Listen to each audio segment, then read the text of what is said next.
ជប់សិនបងប្អូនសុំសម្រាប់ទីសិនហត់មែនតើ Hello បងខ្ញុំមានឆ្លើយឲ្យបងលេងបងឯងត្រូវ review Villa Plus ហ្នឹងរយៈពេល1នាទី អូខេជំរាបសួរបងប្អូនទាំងអស់គ្នានាងខ្ញុំឈ្មោះត្រីលីភាជាបុគ្គលិកផ្នែកលក់ប្រចាំឲ្យគម្រោងបូរីហេងហេងសិទ្ធី 6A ថ្ងៃនេះសូម review ប្រភេទ Villa Plus ជូនបងប្អូនទាំងអស់គ្នាតែម្ដងចាបងប្អូននេះគឺជាបរិវេណបន្ទប់ទទួលភ្ញៀវដែលបងប្អូនអាចរៀបចំជាសាឡុងក៏ដូចជាដេក័រពាក់ព័ន្ធជាមួយនឹងវាំងននគឺមានលក្ខណៈធំទូលាយនិងស្រស់ស្អាតមែនតើចាបងប្អូនសម្រាប់យើងក៏មានជាថែមជាទូតាំងដេក័រជូនបងប្អូនបានដូចគ្នាតែម្ដងណាឥឡូវយើងទៅមើលផ្ទះបាយទាំងអស់គ្នា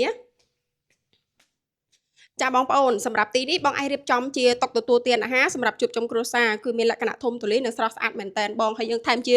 វាំងននចេះតិចទៀតមកគឺរឹតតែស្អាតបងចាបងមួយទៀតណានៅខាងក្រោយនេះបងយើងមានថែមជាទូចក្រានលើក្រោមជូនបងរួចជាស្រេចតែម្ដងមិនតែប៉ុណ្ណោះហ៎បងនៅខាងក្រោយនៅសល់ដីរហូតដល់2ម៉ែត្រទៀតហ៎បងឥឡូវយើងឡើងទៅមើលខាងលើទាំងអស់គ្នាបង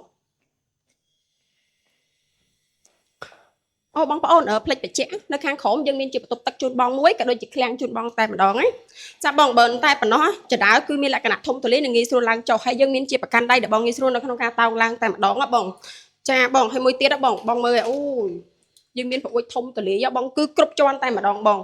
សម្រាប់ជាន់ទី1យើងមានរហូតដល់2បន្ទប់កេងនិង2បន្ទប់ទឹកហ៎បងឥឡូវបងអូនទៅ review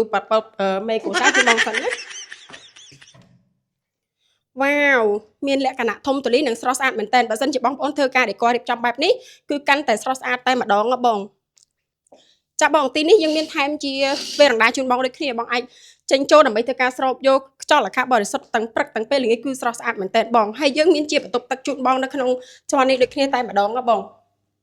ចាយើងមានជាកញ្ចក់បាំងសាយជូនបងតែម្ដងហ៎បងបន្ទប់នេះគឺមានលក្ខណៈធំទូលាយហ៎បងអូយជប់សិនបងប្អូនសុំសម្រាប់ទីសិនហត់មែនតើបងប្អូនសុំបញ្ជាក់សម្រាប់ Villa Plus នេះយើងមានរហូតដល់4បន្ទប់កេងនិង5បន្ទប់ទឹកបុរីហេងហៀងភាពថ្កុំថ្កើងសម្រាប់ការរស់នៅនិងប្រកបអាជីវកម្ម